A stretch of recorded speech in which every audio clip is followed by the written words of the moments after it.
अस्सलाम वालेकुम दोस्तों, उम्मीद है सब जैंगो चल रहे होंगे। आगे क्या बोलने वाला हूँ आपको पता ही है। 2 महीने के लिए शार्ट रहा हूँ, लिहाजा एक मामूली माजरत से काम बनेगा तो नहीं। इसकी सजा आप लोग खुद ही बता दें। मैंने बड़ा सोचा भाई, मुझे कुछ खास नहीं आया। ऐसा कर सकता हूँ कि दुआ जहरा और उनके शौहर की तरह टीवी पे माफी मांग लूं, फिर क्या पता रेंटी रोने की अगली किस जामे शीरी ही स्पॉन्सर कर दे। क्या सोच रहे हैं यार ये शरबत वाले? शायद इन लोग ने अपनी स्ट्रेटेजी बदल ली हो कि भाई जब घर से भागना हो, जवान प्यार हो या पूरे मुल्क में हड़ाहुड़ी मचानी हो, आपको रिफ्रेश रखेगा जामे शीरी। खैर, गायब होने की वजह सुस्ती हड हरामी नहीं थी। एक तो मैं थोड़ा बर्नआउट फील कर रहा था, तबीयत खुश नहीं थी मेरी। ऊपर से अप्रैल से लेके अब तक जो मुल्क के हालात हैं उनको लेके बड़ी तकलीफ है। मुल्क के साथ जो हो रहा है उसको देख के दिल बड़ा खराब होता है। एक तो हंसी भी नहीं आ रही, ऊपर से किसी को हंसाने का दिल भी नहीं चाह रहा। लेकिन फिर मुझे एहसास हुआ कि इस मुश्किल टाइम में खास तौर पे हंसी मजाक कितना जरूरी है। तो एक लंबे ब्रेक के बाद आपका भाई रेडी है, तबीयत खुश करके आया हूँ एक नए सिरे से हड़ाहुड़ी मचाने के लिए। अभी एक ट्रिप भी ली मैंने बाल्कन कंट्रीज की, जिसपे जल्द ही व्लॉग आएगा। बस अल्लाह का शुक्र है कि फ्लाइट के दौरान हड़ाहुड़ी नहीं मची जैसे यहाँ कराची से पेशावर की फ्लाइट में हुई। यहाँ ये बता दूं कि फ्लाइट के दौरान काफी लोग को एंजाइटी होती है, लेकिन प्लेन का सिर्फ टर्बुलेंस से क्रैश होना नियर इम्पॉसिबल है। हवा में टर्बुलेंस बिल्कुल ऐसा है जैसे खड्डों वाली सड़कों पे बाइक चलाना, बस फर्क इतना है कि हवा में खड्डों से मजा लेना मुश्किल है। सड़क के मजे तो खैर इन लेडीज ने लिए, बड़े कॉन्फिडेंस से रोड क्रॉस की, जिस वजह से 2 गाड़ियां तबाह हो गईं और कर करा के वो फिर वापस भी आ गईं। अपनी सहेलियों से पूछ लिया कि अब होगी तबीयत खुश। ये भी शुक्र करता हूं कि अपनी ट्रिप के दौरान पूरी इंजॉयमेंट की। इन बाजी वाला हाल नहीं था जिनकी पैरासेलिंग के दौरान फट के हाथ में आ गई। शुक्र है नीचे आ गई ये, वरना इनकी कंडीशन भी यही होनी थी जो इसमें आया। अच्छा, ये भी है कि काफी दिनों बाद वीडियो डाल रहा हूं तो अभी राइटिंग रवा नहीं है, रनिंग में आने में थोड़ा टाइम लगेगा। तो जो लोग कमेंट करने का सोच रहे हैं कि अकबर भाई मजा नहीं आया, उनके लिए रिस्पॉन्स ये है,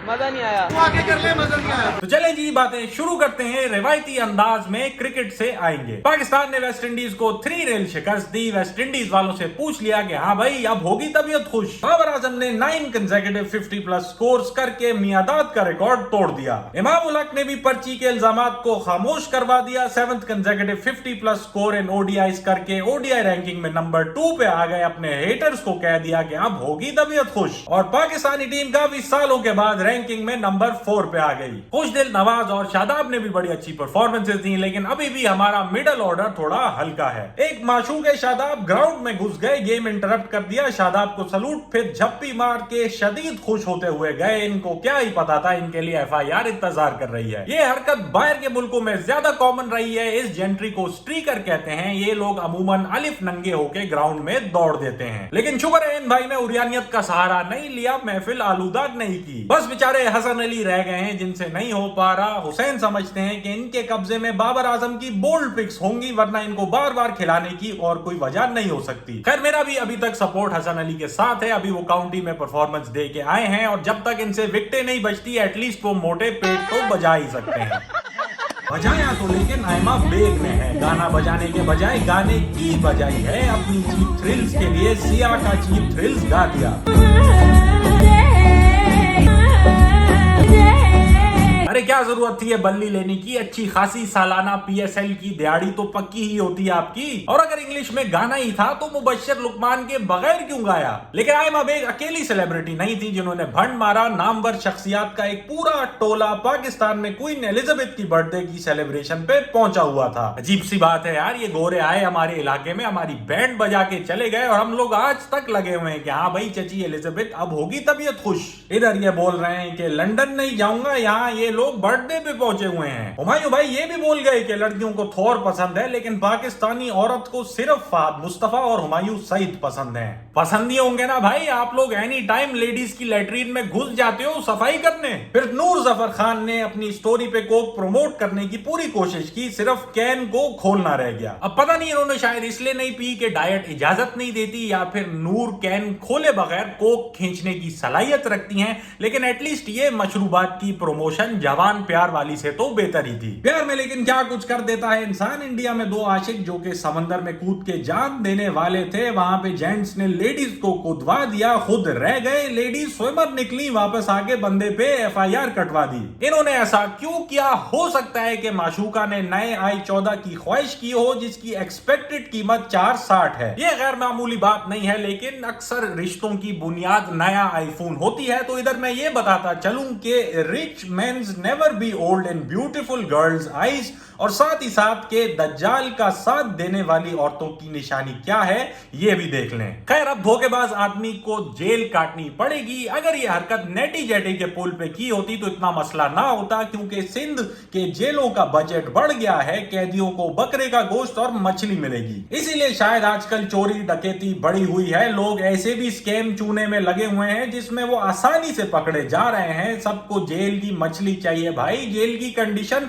PIA से भी बेहतर है, जहां मुसाफिर भिन चल रहे थे कि सफर के दौरान सिर्फ दाल चावल मिल रहा था, और कराची नसीब बिरयानी से भी बेहतर है, जहां मेन्यू पे लिखा हुआ है कि बराए मेहरबानी चिकन पे बहस ना करें। और अगर कैदियों को मोटापे का मसला हो तो वो निदा यासिर से इंटरमीडिएट फास्टिंग के बारे में तो सीख ही सकते हैं। अच्छा, इंटरमीडिएट मैं लोगों को बता दूं कि क्या होता है। लेकिन हालात वाकई टाइट है भाई। इस हद तक के सियासतदान बाइक पे आ गए हैं, नहीं मेरा मतलब सुअर भी बाइक पे आ गए हैं। आना ही है भाई। हुकूमत ने कराची की पुराने बसें भी बैन करने का कह दिया है। मरियम नवाज कह गई कि जब मैं AC में बैठती हूँ तो मुझे खुद तकलीफ होती है कि लोग पंखे के बगैर हैं। ऐसी बात पे इंसान क्या कहे सिवाय इसके कि बीबी मरियम अब होगी तबीयत खुश। खैर, इस तरह के मनाजिर अब दिखते रहेंगे। एक तो ईद आ रही है, ऊपर से पेट्रोल इतना महंगा, बकरे तो बाइक पे आ गए हैं। मेरे ख्याल से इस साल गाय ऊंट भी बाइक पे मंडी से रुखसत हो रहे होंगे। इन बाजी ने ईद की एक अलग ही तैयारी बांध ली। जानवर लाने के बजाय खुद जानवर बन गई। गाय की टांगे आ गई भाई इनकी। मेरे ख्याल से इन बाजी को इन रेंजर्स वाले भाई की जरूरत है। फौरन टांगे निकल आएंगी। हो सकता है इनको भी सिंध की जेल वाली मछली और जामे शीन की तलब हो, और कर करा के इनसे भी पूछा जाए कि हाँ भाई अब होगी तबीयत खुश। अब तक आप लोग भी सोच रहे होंगे ये तबीयत खुश क्या लगाया रखा हुआ है। यकीनन अकबर भाई इतने बेहिस तो नहीं है कि 2 महीने के वक्फे के बाद आते साथ ही मंजन पेल दे। या मैं कराची नसीब बिरयानी की तरह कहूंगा कि बराए मेहरबानी मंजन पे बहस मत करें। तो खैर, ये अब होगी तबीयत खुश। आप लोगों ने देखा ही होगा कि राना, मरियम, इमरान, शेख साहब अब होगी तबीयत खुश काफी टाइम से चल रहा है। इन पोस्ट पे काफी हड़ाउड़ी भी मची, ये काफी शेयर भी हुआ। पता चला कि ये तबीयत.pk के नाम से एक ऑनलाइन फार्मेसी है। अब पिछले दिनों मेरी तबीयत काफी आउट चल रही थी। सनी छालिया का ज्यादा इस्तेमाल कर लिया, जिससे आप लोग को पता है कि पथरी हो जाती है। तो मैंने तबीयत.pk से कुछ दवाइयां मंगाई और अब मेरी तबीयत खुश है। चले जी, आज के लिए इतना ही। उम्मीद है आपने वीडियो एंजॉय की होगी। मुझे बड़ा मजा आया वापस आके वीडियो बनाने में। इंशाल्लाह वीडियोस का सिलसिला अब जारी रहेगा। मुलाकात होती है अगले हफ्ते।